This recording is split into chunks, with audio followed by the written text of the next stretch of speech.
દિલ્હીની દોડમાં આપનું સ્વાગત છે। હું છું ઝેનુલ તમારી સાથે। દિલ્હીની દોડ શરૂ થઈ ગઈ છે ત્યારે મહેસાણા ભાજપમાં ભડકો શરૂ થયો છે। મહેસાણા જિલ્લા ભાજપ ઉપપ્રમુખ મોગજીભાઈ ચૌધરી પાટણના કોંગ્રેસ ઉમેદવાર જગદીશ ઠાકોરના સમર્થનમાં પહોંચ્યા। મોગજીભાઈ ચૌધરીએ પાટણમાં જગદીશ ઠાકોરનું સમર્થન કર્યું છે। મોગજીભાઈ ચૌધરીએ દૂધસાગર ડેરીના વાઇસ ચેરમેન છે। તો આ બાજુ મહેસાણા દૂધસાગર ડેરીના ચેરમેન આશાબેન ઠાકોરે પણ મહેસાણા લોકસભાના કોંગ્રેસના ઉમેદવાર એજે પટેલને સમર્થન આપ્યું છે। મહેસાણા દૂધસાગર અને સહકારી આગેવાનો સરકારથી નારાજ થઈને કોંગ્રેસના ઉમેદવારોને સમર્થન આપી રહ્યા છે। ત્યારે દૂધસાગર ડેરીના ચેરમેન અને વાઇસ ચેરમેનનું કોંગ્રેસને સમર્થન મળતા ભાજપને મોટો ફટકો પડ્યો છે।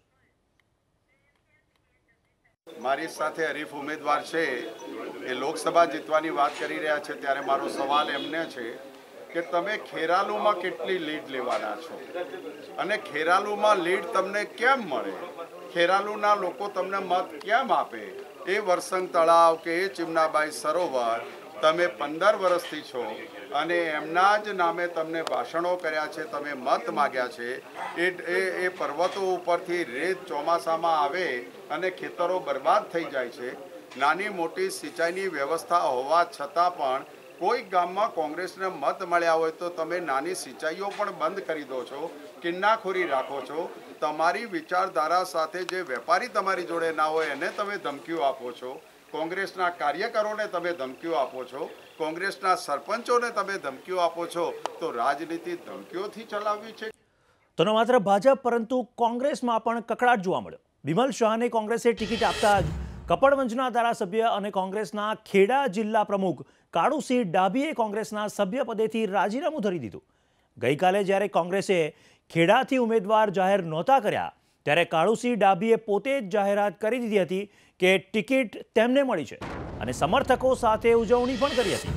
જોકે સાંજે જ્યારે સત્તાવાર રીતે વિમલ શાહનું નામ જાહેર થયું ત્યારે રોષે ભરાયેલા કાળુસિંહ ડાભીએ પોતાનું રાજીનામું ધરી દીધું। વિસ્તારના દિગ્ગજ નેતા દિનશા પટેલની મનમાની ચાલતી હોવાનો કાળુસિંહે આક્ષેપ કર્યો છે। સાથે તેમણે બિમલ શાહ પર ભ્રષ્ટાચારના આક્ષેપો પણ લગાવ્યા છે।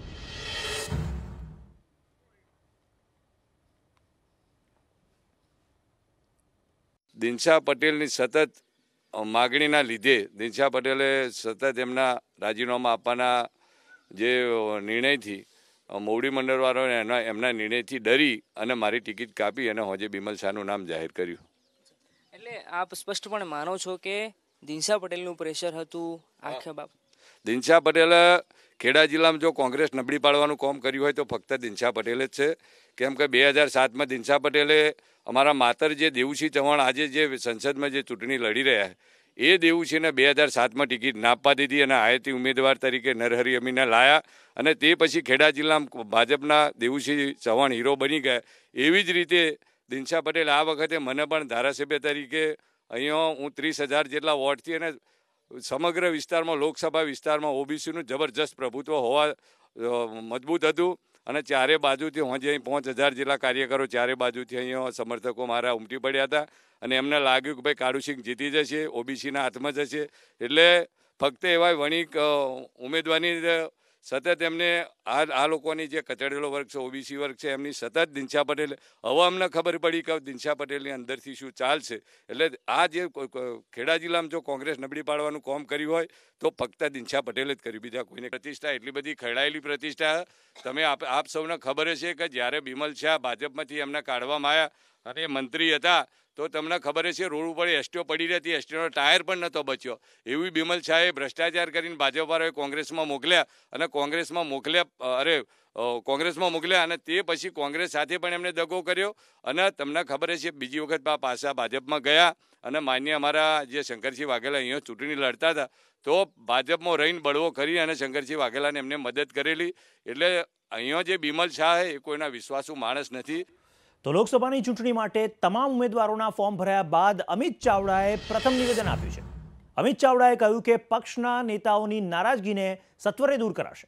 સાથે જ અમિત ચાવડાએ કહ્યું કે કોંગ્રેસ એકજૂટ થઈને લોકસભાની ચૂંટણી લડશે। બનાસકાંઠામાં ઠાકોર સમાજ જે છે એ નારાજ થયો છે. આ તરફ કનુભાઈ ડાભીએ પણ નારાજગી વ્યક્ત કરી છે ખેડાના સંદર્ભમાં. લાગતું નથી કે આ પ્રકારનો અસંતોષ લોકસભાની ચૂંટણીમાં આપે જે અપેક્ષાઓ રાખી હોય એમાં નિરાશાજનક અથવા તો નુકસાન કરે? ક્યાંક પરિવારમાં અસંતોષ થયો હશે તો પરિવારના સૌ સભ્યો સાથે બેસીને સમજાવટથી એમાંથી રસ્તો કાઢીશું. પણ ગુજરાતની પ્રજા જે ઈચ્છી રહી છે કે ગુજરાતમાં પરિવર્તન થાય, દેશમાં પરિવર્તન થાય, જે લોકો અત્યાચારી શાસન કર્યું છે, જે લોકોએ લોકોની સાથે વિશ્વાસઘાત કર્યો છે, એને સબક શીખવાડવાની લડાઈમાં તમામ કોંગ્રેસના કાર્યકરો નાનો મોટો અસંતોષ હશે તો એને પણ બાજુએ રાખીને લડાઈમાં જોડાશે. તો લોકસભાની ચૂંટણીને લઈને કોંગ્રેસમાંથી સૌથી મોટા સમાચાર. કોંગ્રેસના મિશન 50-50નો પ્લાન એબીપી અસ્મિતા પાસે છે. ઉમેદવારો જાહેર કર્યા બાદ કોંગ્રેસે જીતની શક્યતા અને રસાકસીવાળી 13 બેઠકો અલગ તારવી છે. પ્રભારી રાજીવ સાતવ આવતીકાલથી 23 એપ્રિલ સુધી ગુજરાતની મુલાકાતે રહેશે અને સૌરાષ્ટ્ર અને ઉત્તર ગુજરાતની બેઠકો પર સાતવ અને કોંગ્રેસની નજર રહેશે. તો મધ્ય ગુજરાત અને આદિવાસી બેલ્ટની બેઠકો મજબૂત કરવાની જવાબદારી ભરતસિંહ સોલંકી અને અમિત ચાવડાને સોંપવામાં આવી છે.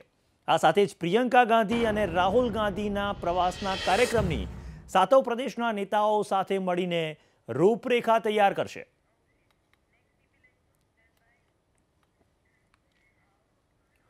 તો સુરત બેઠક પર ભાજપ અને કોંગ્રેસના ઉમેદવારોએ શક્તિ પ્રદર્શન કર્યું અને ઉમેદવારી પત્રો ભર્યા. ભાજપ કોંગ્રેસના ઉમેદવારો કાર્યકર્તાઓ સાથે કલેક્ટર કચેરીએ પહોંચ્યા, જ્યાં બંને પક્ષના કાર્યકર્તાઓ વચ્ચે ઘર્ષણ પણ સર્જાયું અને આક્ષેપ પ્રત્યાક્ષેપો થયા.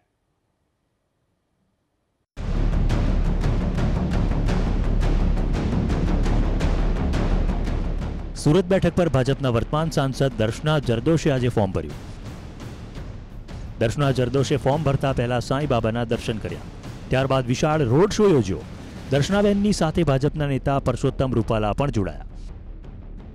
દર્શનાબેન જરદોશને ભાજપે રિપીટ કર્યા છે. 2014માં સુરત બેઠક પર ભાજપના દર્શનાબેન સામે કોંગ્રેસના નૈશદ દેસાઈ ચૂંટણી લડ્યા હતા, જેમાં દર્શનાબેનની 5,33,190 મતથી જીત થઈ હતી. દર્શનાબેન જરદોશ સુરત બેઠક પર છેલ્લી 2 ટર્મથી સાંસદ છે અને પાર્ટીએ સતત 3જી ટર્મ માટે તેમને ટિકિટ આપી છે. ત્યારે દર્શનાબેને વિશ્વાસ વ્યક્ત કર્યો કે તેમના મતદારો તેમના પર વિશ્વાસ યથાવત રાખશે. જે રીતે અત્યાર સુધી સુરતની પ્રજાએ નરેન્દ્રભાઈ પર, એમના વિકાસના કામ પર અને અમારા પર જે વિશ્વાસ મૂક્યો છે એ વિશ્વાસ કાયમ રહેશે. સુરત બેઠક પર ભાજપે દર્શનાબેન જરદોશને રિપીટ કર્યા છે. તો કોંગ્રેસે પાટીદાર સમાજના નેતા અશોક અધેવાળાને ટિકિટ આપી છે. ત્યારે દર્શનાબેન જરદોશની સીધી ટક્કર અશોક અધેવાળા સામે થશે. સુરતમાં પાટીદાર મતદારો નિર્ણાયક છે. જો કે પરસોત્તમ રૂપાલાના મતે પાટીદાર સમાજ ભાજપની સાથે જ છે. રૂપાલાએ વધુ એકવાર ગુજરાતની તમામ 26 બેઠકો જીતવાનો દાવો કર્યો. નરેન્દ્રભાઈ મોદીને વડાપ્રધાન તરીકે બેસાડવાનું દેશની જનતાનું મન બની ચૂક્યું છે. દેશનો યુવાન, દેશના તમામ નાગરિકો પ્રચંડ મતદાન કરીને નરેન્દ્રભાઈને ફરીથી વડાપ્રધાન જોવા માગે છે. એના કારણે દર્શનાબેન ગયા વખત કરતાં પણ વધારે લીડથી જીતશે. સુરત સહિત ગુજરાતમાં કેટલી લોકસભાની બેઠકો અંકે કરવા જઈ? 26માંથી 26 બેઠકો ભાજપ જીતે છે. પાટીદાર ફેક્ટર કેટલું નડશે આ વખતે સુરતમાં? પાટીદારો ભારતીય જનતા પાર્ટીના સમર્થનમાં છે. સુરત બેઠક ભલે ભાજપનો ગઢ ગણાતી હોય, પણ આજે સુરત બેઠક પર કોંગ્રેસના ઉમેદવાર અશોક અધેવાળાએ પણ પોતાનું ફોર્મ ભરતા પહેલા જોરદાર શક્તિ પ્રદર્શન કર્યું. અશોક અધેવાળાએ ફોર્મ ભરતા પહેલા ઘરે પૂજા અર્ચના કરી અને ત્યારબાદ સરદાર પટેલની પ્રતિમાને સૂતરની આંટી પહેરાવી ફોર્મ ભરવા પહોંચ્યા.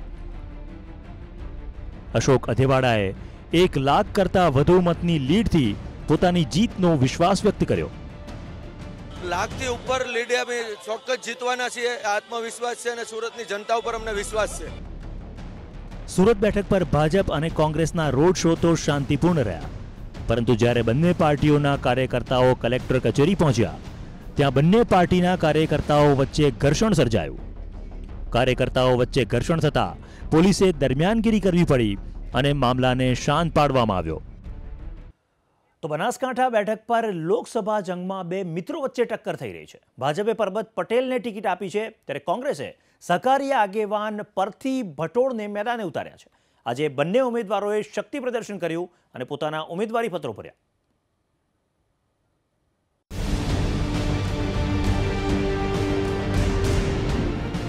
2019ના ચૂંટણી જંગમાં બનાસકાંઠા બેઠક પર ભાજપે તેમના વર્તમાન સાંસદ હરિભાઈ ચૌધરીનું પત્તું કાપી પરબત પટેલને મેદાને ઉતાર્યા છે. પરબત પટેલે આજે મુખ્યમંત્રીની હાજરીમાં શક્તિ પ્રદર્શન કરી પોતાનું ઉમેદવારી પત્ર ભર્યું. આજે જ્યારે મુખ્યમંત્રી બનાસકાંઠા કલેક્ટર કચેરી પર પહોંચ્યા ત્યારે ભાજપ કોંગ્રેસના કાર્યકર્તાઓ વચ્ચે સૂત્રોચ્ચાર થયા.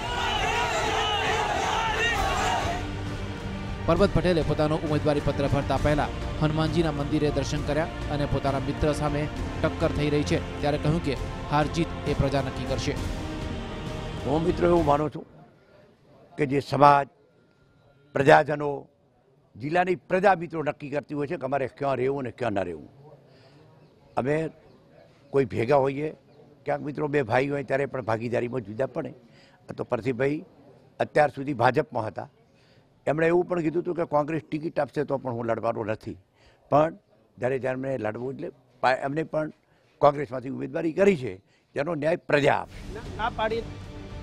તો આ તરફ બનાસકાંઠા બેઠક પર કોંગ્રેસે સહકારી આગેવાન પરથી ભટોળને મેદાને ઉતાર્યા છે. પરથી ભટોળે આજે શક્તિ પ્રદર્શન કર્યું અને રોડ શો યોજી કલેક્ટર કચેરી પહોંચ્યા અને ઉમેદવારી પત્ર ભર્યું. બનાસકાંઠા બેઠક પર 2014 લોકસભા ચૂંટણીમાં ભાજપે હરિભાઈ ચૌધરીને મેદાનમાં ઉતાર્યા હતા તો કોંગ્રેસે જોતાભાઈ પટેલને ટિકિટ આપી હતી, જેમાં હરિભાઈ ચૌધરીનો 2,02,334 મતથી વિજય થયો હતો. જો કે 2017 વિધાનસભા ચૂંટણીમાં બનાસકાંઠા લોકસભા અંતર્ગત આવતી 7 વિધાનસભા બેઠકોમાં કોંગ્રેસ 5 બેઠકો કબજે કરી તો ભાજપને 2 બેઠકો મળી. હવે 2019ના જંગમાં ભાજપે પરબત પટેલને મેદાનમાં ઉતાર્યા છે ત્યારે તેની સીધી ટક્કર કોંગ્રેસના પરથીભાઈ ભટોળ સામે થવાની છે. પરથીભાઈનો વિશ્વાસ છે કે તેમણે કરેલા કાર્યોના કારણે તેમની જીત થશે. જીતની તૈયારીઓ સંપૂર્ણ છે. મારી બનાસકાંઠા જિલ્લાના લોકોને મારા ઉપર વિશ્વાસ છે. એમની વચ્ચે જે મેં 24 વર્ષ ગાળ્યા છે અને ડેરીમાં જે કામ કર્યું છે એના કારણે તમામ લોકો મારા ઉપર ખુશ છે અને મારા સુશાસનથી લોકો પરિચિત છે, એટલે મારી જીત નિશ્ચિત છે. પિતા પરથી ભટોળને કોંગ્રેસમાંથી ટિકિટ મળતા જ ભાજપમાંથી રાજીનામું આપનાર પુત્ર વસંત ભટોળે આજે વધુ એકવાર ભારતીય જનતા પાર્ટી પર પ્રહાર કર્યા. વસંત ભટોળે કહ્યું કે બનાસકાંઠા ભાજપમાં એક જ વ્યક્તિનું ચાલે છે. બનાસકાંઠા જિલ્લાની અંદર ફક્ત એક વ્યક્તિનું જ ચાલે છે અને એ વ્યક્તિ કે એમ પાર્ટી ચાલે છે. દુઃખી થઈ અને ઘણા સમયથી અમે પ્રદેશમાં પણ આ વાત કરી હતી, પણ પ્રદેશમાં આંખ આડા કાન કરવામાં આવ્યા અને એ કારણથી અમે ભારતીય જનતા પાર્ટીમાંથી રાજીનામું આપ્યું. અને બનાસકાંઠા બેઠક પર ચૌધરી અને ઠાકોર સમાજનું વર્ચસ્વ છે. ભાજપ કોંગ્રેસ બંને ચૌધરી સમાજના ઉમેદવારને મેદાનમાં ઉતાર્યા છે. બંને ઉમેદવારો મિત્રો છે અને મજબૂત રાજકીય વર્ચસ્વ ધરાવે છે. ત્યારે બનાસકાંઠાનો જંગ ભાજપ કોંગ્રેસ માટે રસપ્રદ બની રહેશે. ત્યારે ભાજપના રાષ્ટ્રીય અધ્યક્ષ અમિત શાહ સામે મેદાને ઉતરેલા કોંગ્રેસના ઉમેદવાર ડોક્ટર CJ ચાવડાએ પણ ગાંધીનગરથી ઉમેદવારી નોંધાવી. સમર્થકો સાથે તેઓ વાસ્તે ગાસ્તે ફોર્મ ભરવા પહોંચ્યા.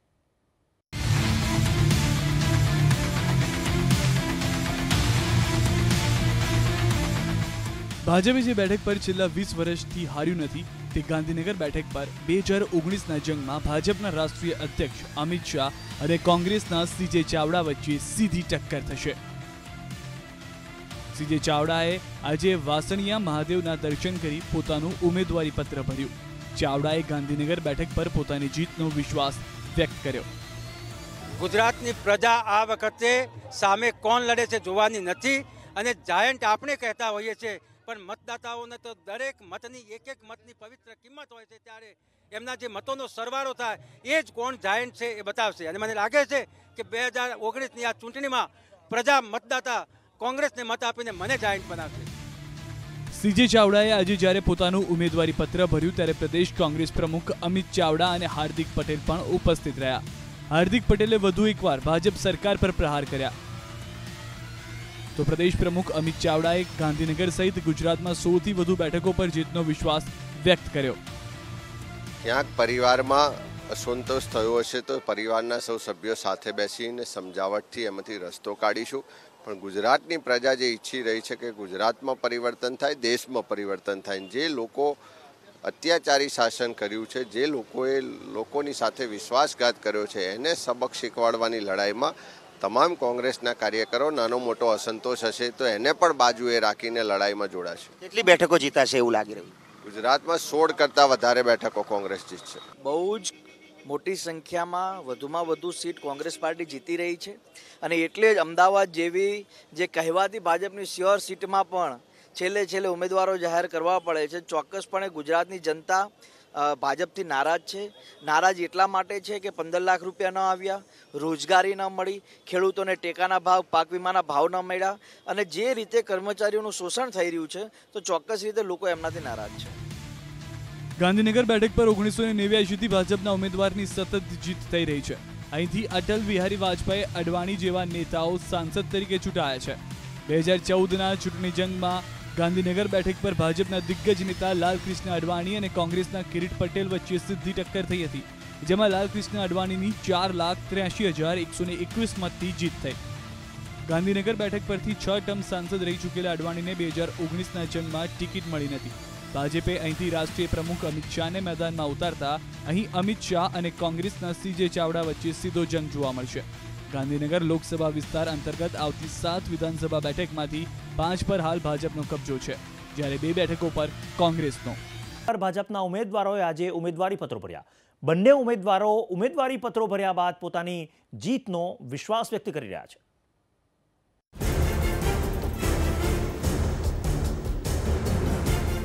અમદાવાદ બેઠક પર ભાજપે અમરાઈવાડીના ધારાસભ્ય H.S. પટેલ પર પસંદગીનો કળશ ઢોળ્યો છે. H.S. પટેલને અમદાવાદ પૂર્વની બેઠક પર ટિકિટ મળતા આજે તેમણે વિશાળ રોડ શો યોજી પોતાનું ઉમેદવારી પત્ર ભર્યું. રોડ શોમાં H.S. પટેલની સાથે કેન્દ્રીય મંત્રી મનસુખ માંડવિયા સહિત ભાજપના નેતાઓ અને કાર્યકર્તાઓ જોડાયા.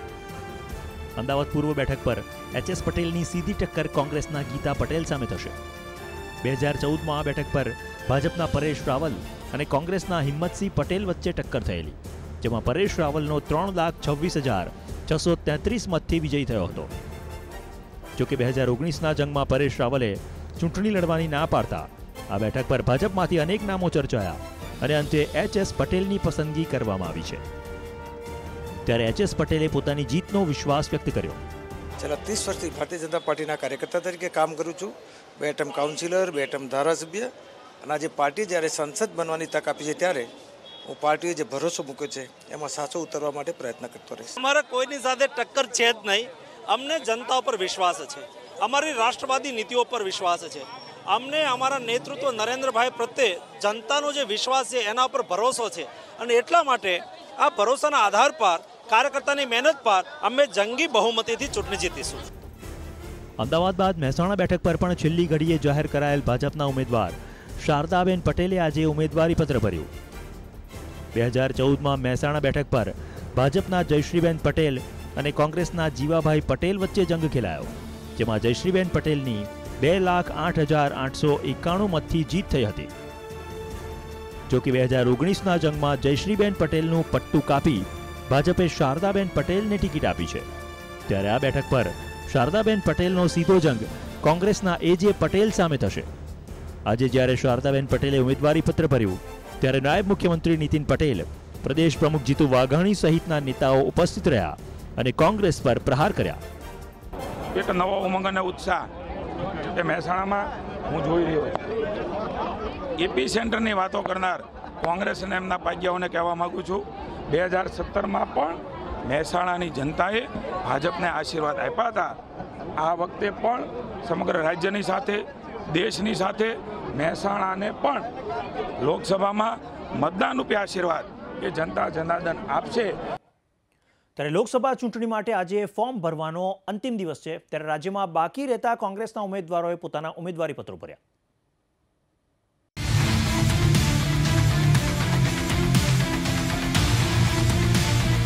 પાટણ બેઠક પર કોંગ્રેસના ઉમેદવાર જગદીશ ઠાકોરે ફોર્મ ભર્યું. જગદીશ ઠાકોરે ફોર્મ ભર્યું ત્યારે અલ્પેશ ઠાકોર પણ હાજર રહ્યા. પાટણ બેઠક પર ભાજપના ભરતસિંહ ડાભી અને કોંગ્રેસના જગદીશ ઠાકોર વચ્ચે સીધી ટક્કર થઈ રહી છે. 2014માં આ બેઠક પર ભાજપે લીલાધર વાઘેલાને ટિકિટ આપી હતી, જ્યારે કોંગ્રેસે ભાવસિંહ રાઠોડને મેદાને ઉતાર્યા હતા, જેમાં લીલાધર વાઘેલાનો 1,38,719 મતથી વિજય થયેલો. 2019માં ભાજપે લીલાધર વાઘેલાના સ્થાને ભરતસિંહ ડાભીને ટિકિટ આપી છે. ત્યારે બનાસકાંઠા બેઠક પર 2 ઠાકોર નેતાઓ વચ્ચે જંગ જામશે. દાહોદ બેઠક પર કોંગ્રેસના ઉમેદવાર બાબુ કટારાએ ફોર્મ ભર્યું. બાબુ કટારા દાહોદ બેઠક પર 2 ટર્મના સાંસદ રહી ચૂક્યા છે. 2014માં દાહોદ બેઠક પર ભાજપના જસવંતસિંહ ભાભોર અને કોંગ્રેસના ડોક્ટર પ્રભા તાવ્યાડ વચ્ચે જંગ ખેલાયો, જેમાં ભાજપના જસવંતસિંહ ભાભોરનો 2,30,324 મતથી વિજય થયો. ભાજપે આ બેઠક પર જસવંતસિંહ ભાભોરને રિપીટ કર્યા છે, તો કોંગ્રેસે એક સમયે દાહોદ બેઠક પર ભાજપના 2 ટર્મ સુધી સાંસદ રહેલા બાબુ કટારાને ટિકિટ આપી છે. ત્યારે બંને વચ્ચે સીધી ટક્કર જોવા મળશે. જામનગર બેઠક પર કોંગ્રેસના ઉમેદવાર મુળુભાઈ કંડોરિયાએ ઉમેદવારી પત્ર ભર્યું. જામનગર બેઠક પર ભાજપે વર્તમાન સાંસદ પૂનમબેન માડમને રિપીટ કર્યા છે, તો કોંગ્રેસે મુળુભાઈ કંડોરિયાને ટિકિટ આપી છે. બંને પાર્ટીઓ આહિર સમાજના નેતાઓને મેદાનમાં ઉતાર્યા છે. જામનગર બેઠક પર પૂનમ માડમ અને મુળુભાઈ કંડોરિયા વચ્ચે સીધી ટક્કર જોવા મળશે. જામનગર બેઠક પર 2014માં ભાજપના પૂનમ માડમ અને કોંગ્રેસના વિક્રમ માડમ વચ્ચે ટક્કર થયેલી, જેમાં પૂનમબેન માડમનો 1,75,289 મતથી વિજય થયો હતો. ખેડા બેઠક પર કાળુભાઈ ડાભીની નારાજગી વચ્ચે કોંગ્રેસના ઉમેદવાર બિમલ શાહે ફોર્મ ભર્યું. બિમલ શાહે ફોર્મ ભરતા પહેલા સંતરામ મંદિરે દર્શન કર્યા અને ત્યારબાદ રેલી સ્વરૂપે નડિયાદ કલેક્ટર કચેરીએ પહોંચી ફોર્મ ભર્યું. ખેડા બેઠક પર ભાજપે વર્તમાન સાંસદ દેવુસિંહ ચૌહાણને રિપીટ કર્યા છે, ત્યારે દેવુસિંહ ચૌહાણની સીધી ટક્કર બિમલ શાહ સામે થશે. બિમલ શાહ પૂર્વ ધારાસભ્ય અને પૂર્વ મંત્રી છે. ભાવનગર બેઠક પર કોંગ્રેસે ભાજપના કોળી ઉમેદવારની સામે પાટીદાર ઉમેદવાર મનહર પટેલને ટિકિટ આપી છે. મનહર પટેલે આજે ઉમેદવારી પત્ર ભર્યું. કોળી સમાજના પ્રભુત્વ ધરાવતી ભાવનગર બેઠક પર ભાજપના ડોક્ટર ભારતીબેન શિયાળની સીધી ટક્કર મનહર પટેલ સામે થશે. 2014માં ભાવનગર બેઠક પર ભાજપના ડોક્ટર ભારતીબેન શિયાળ અને કોંગ્રેસના પ્રવીણ રાઠોડ વચ્ચે ટક્કર થઈ, જેમાં ભારતીબેન શિયાળનો 2,95,000 મતથી વિજય થયો. સાબરકાંઠા બેઠક પર કોંગ્રેસના ઉમેદવાર રાજેન્દ્રસિંહ ઠાકોરે ફોર્મ ભર્યું. સાબરકાંઠા બેઠક પર ભાજપના દીપસિંહ રાઠોડ અને કોંગ્રેસના રાજેન્દ્રસિંહ રાઠોડ વચ્ચે સીધી ટક્કર થશે. 2014માં આ બેઠક પર ભાજપના દીપસિંહ રાઠોડ અને કોંગ્રેસના શંકરસિંહ વાઘેલા વચ્ચે ટક્કર થઈ, જેમાં ભાજપના દીપસિંહ રાઠોડનો 84,455 મતથી વિજય થયો હતો. ભાજપે દીપસિંહને રિપીટ કર્યા છે, તો કોંગ્રેસે મોડાસાના ધારાસભ્ય રાજેન્દ્રસિંહ રાઠોડને મેદાનમાં ઉતાર્યા છે. કચ્છ બેઠક પર કોંગ્રેસના ઉમેદવાર નરેશ મહેશ્વરીએ ફોર્મ ભર્યું. કચ્છ બેઠક પર ભાજપે તેમના વર્તમાન સાંસદ વિનોદ ચાવડાને રિપીટ કર્યા છે, ત્યારે વિનોદ ચાવડાની સીધી ટક્કર કોંગ્રેસના નરેશ મહેશ્વરી સામે થશે. 2014માં કચ્છ બેઠક પર ભાજપના વિનોદ ચાવડા અને કોંગ્રેસના દિનેશ પરમાર વચ્ચે ટક્કર થઈ, જેમાં વિનોદ ચાવડાનો 2,54,482 મતથી વિજય થયો હતો અને તેઓ સાંસદ બન્યા હતા. ગુજરાતમાં કોંગ્રેસે એકમાત્ર મહિલા ઉમેદવાર ગીતા પટેલને ટિકિટ આપી છે. ગીતા પટેલે આજે અમદાવાદ પૂર્વની બેઠક પર ઉમેદવારી પત્ર ભર્યું. અમદાવાદ પૂર્વ બેઠક પર ભાજપના HS પટેલની સીધી ટક્કર કોંગ્રેસના ગીતા પટેલ સામે થશે. ગીતા પટેલ પાટીદાર અનામત આંદોલનમાં સક્રિય ભૂમિકા ભજવી ચૂક્યા છે. ધ્રાંગધ્રા બેઠકની પેટા ચૂંટણીમાં પણ ગીતા પટેલનું નામ ચર્ચામાં હતું. તો દિલ્હીની દોડમાં અત્યારે બસ આટલું જ. આગળ લઈને આવીશું આપણી ખબર. આપ જોતા રહો ગુજરાતની નંબર 1 ન્યૂઝ ચેનલ ABP અસ્મિતા.